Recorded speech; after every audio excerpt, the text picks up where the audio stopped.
In the spring of 2021, in a small town in Kentucky, a woman named Sarah Wells was doing what she'd done for 9 years, building parts for Ford trucks. And then one week, the paychecks simply stopped. As she told a local reporter, "You can't be weeks without a paycheck when you don't know how you'll pay your bills or put food on the table." The strangest part is that none of it was really about Sarah or her factory or even her country. It was about a single part she would never touch, made on the other side of the world. So, what happened?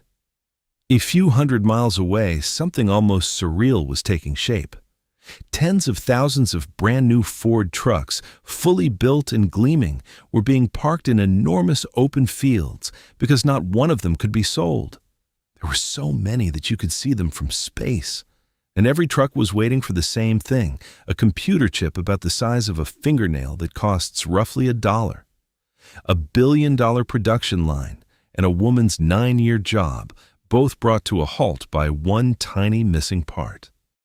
How can a $1 part do that? Because supply chains spend decades getting astonishingly efficient. Everything arrives exactly when it's needed, with almost nothing held in reserve. And it turns out that efficient and fragile are often the same thing.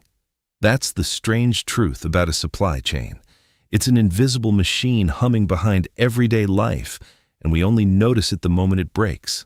Lately, it keeps breaking, from a pandemic to a ship jammed across the Suez Canal to the oil shock happening right now in the Strait of Hormuz. So the industry reached for a fix, and the fix nearly everyone is betting on is artificial intelligence, a supply chain smart enough to see trouble coming and act on its own. Let's look at what that fix can really do. Start with what genuinely works, because some of it is remarkable. Picture a warehouse the size of several football fields, where thousands of robots the size of washing machines glide past each other, missing by millimeters, all choreographed by a single AI that works like air traffic control. Together, they assemble a grocery order in minutes. And here's the important part. That AI isn't thinking, not the way a person does. It's doing maths, moving physical things at a speed no human could match. When AI works in a supply chain, this is what it usually looks like. Not a robot with opinions, but relentless, precise coordination. Now scale that idea up to the biggest retailer on earth. Walmart runs around 10,500 stores, and it simply cannot afford an empty shelf. So it has woven AI through the entire chain.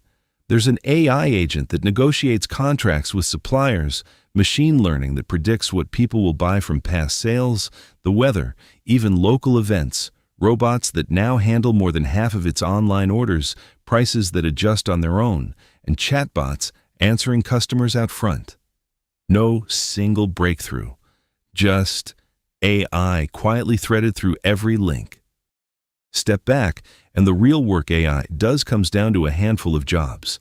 It forecasts demand, it plans smarter delivery routes, it predicts a breakdown before it happens. It inspects products with computer vision, catching flaws a tired eye would miss. And it runs the warehouse robots. There's a whole industry of tools for this, and even digital twins, live simulations of an entire supply chain. But strip away the hype, and it's really 3 goals. Make it cheaper, make it faster, and make it harder to break. And notice what companies say they want from all this now. For decades, the goal was simply efficiency, squeezing out every last cost. But after the shocks of recent years, 3 new words keep coming up. Resilience, the ability to take a hit and keep going. Agility, the ability to adapt quickly when the world changes. And sustainability, doing it with less waste. Efficiency alone, it turns out, was never enough. So does all of this actually pay off? Here's where it gets interesting, because the best evidence isn't a vendor's brochure. It's a careful study of real factories published in a peer-reviewed journal, and it found something specific. Most of the AI wasn't at the glamorous, futuristic end. It was clustered on the factory floor, making things, watching machines, checking quality. In 13 of the 17 cases, that's where it landed. The gains were real, but they were humble. Lower costs, shorter waiting times, and machines that spend more of the day actually running. But you have to watch the numbers this industry loves to quote. You'll hear that AI will add $1.3 trillion a year, or that 80% of companies will use it by 2030. Chase those figures to their source, and a lot of them lead to a marketing blog, not research. That 1.3 trillion? It's really a 20-year total, quietly reworded to sound like a yearly one. Solid numbers do exist. Early adopters really did cut logistics costs by about 15%, according to McKinsey. But the brochure inflates them. It's the tell of this whole field. Often, it's sold on the sizzle and thin on the receipt. So, if the tools are real, why doesn't it work more often? The answer is almost boringly human. It's the data. In those factories, the biggest thing stopping AI wasn't the robots, it was messy, scattered, unreliable data. And it isn't just factories. PwC found that 92% of operations and supply chain leaders said their AI investments hadn't fully delivered, mostly because of data problems. In 2025, MIT put it even more bluntly. Around 95% of company AI projects returned nothing you could measure. Not because the AI was stupid, but because it never got wired into how the work actually happens. Everyone is adopting it. Almost no one is cashing in yet. Which brings us to the people.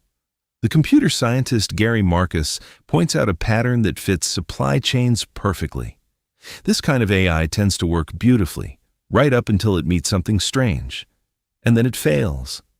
And a strange, once-in-a-decade event is exactly what a disruption is.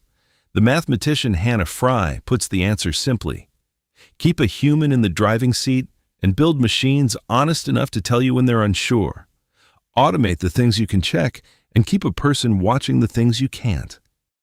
And there's one more thing the brochure quietly skips. Efficiency and resilience pull against each other. Keeping a buffer, a backup supplier, a little inventory and reserve, all of that costs money. Being ready is expensive. Look at what's happening right now. As tensions in the Middle East choke the Strait of Hormuz, where about a fifth of the world's oil passes, the market is living through one of the largest supply shocks in its history. AI genuinely helps here. It can spot the trouble and help companies react in hours instead of weeks, but it can't rewrite the trade-off. AI can make you faster. It cannot make being unprepared free. So picture that field of trucks one last time. AI really is rebuilding the invisible machine that puts food on the shelf and a truck in the driveway. It forecasts better. It fixes machines before they fail. It watches an entire supply chain at once. But it pays off only where someone did the unglamorous work first. They cleaned up the data, kept a human accountable, and only handed the machine the jobs they could actually check. The goal was never a cleverer robot. It was simpler than that. A shelf that's never empty, a truck that ships on time, and a person like Sarah who never loses a paycheck to a part she'll never see. Get it right, and you go back to never noticing the machine at all.